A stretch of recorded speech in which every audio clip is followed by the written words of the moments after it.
শীত নিয়ে আমার লেখা একটি কবিতা পাঠ করার চেষ্টা করছি। আমার ভুল ত্রুটি মার্জনীয়। কবিতার নাম শীত জড়িয়ে। হিম জড়ানো বাতাসের কুহকিনী মায়ায় আচ্ছাদিত, শিশির মাখা আর্দ্র ভোর নিশ্চিত স্বপ্নের আহ্বানে দেয় সাড়া।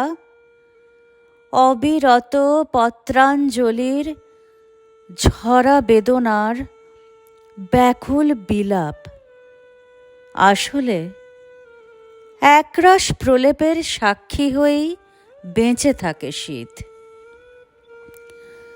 রাত্রি যাপনের কম্পমানতায় বিন্যস্ত জীবন, সকালে ঘুম জড়ানো চোখে কফির কাপে খুনসুটি, বরফ কুচির ছড়ানো রেশে ব্যস্ত সম্পর্ক।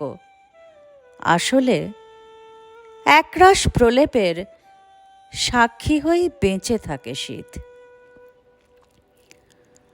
হলুদ পাতায় থরে থরে সাজানো কুয়াশা, এলো মেলো বহিরাঙ্গনে উত্তুরে বাতাসের হৃদয়হীনতা। জীর্ণ কুটিরে খেজুর রসের আনত হাঁড়ি। আসলে একরাশ প্রলেপের সাক্ষী হয়ে বেঁচে থাকে শীত। রঙিন স্বপ্ন প্রাচীর রচিত হয় ক্ষণস্থায়ী নির্যাসে। যে অস্তিত্ব বিলীয়মান সে তবে হয় ব্যগ্রতার দোসর। এক টুকরো আঁচের অভাবে ফুটপাতে স্তব্ধ হয় ছোট্ট মুঠো।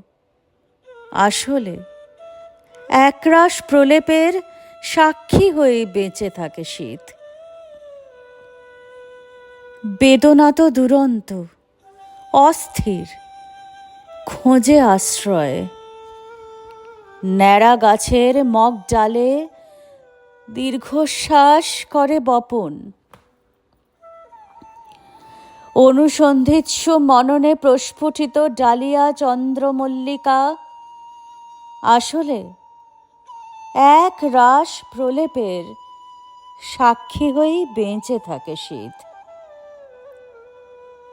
শীত আসে নিয়মিত, কখনো ধীর পায়, কখনো দ্রুত।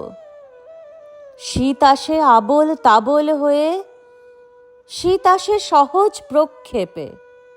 খাতার পাতায় সাদা মাখিয়ে, জটিলতা তো মনে। আসলে এক রাশ প্রলেপের সাক্ষী হয়ে বেঁচে থাকে শীত।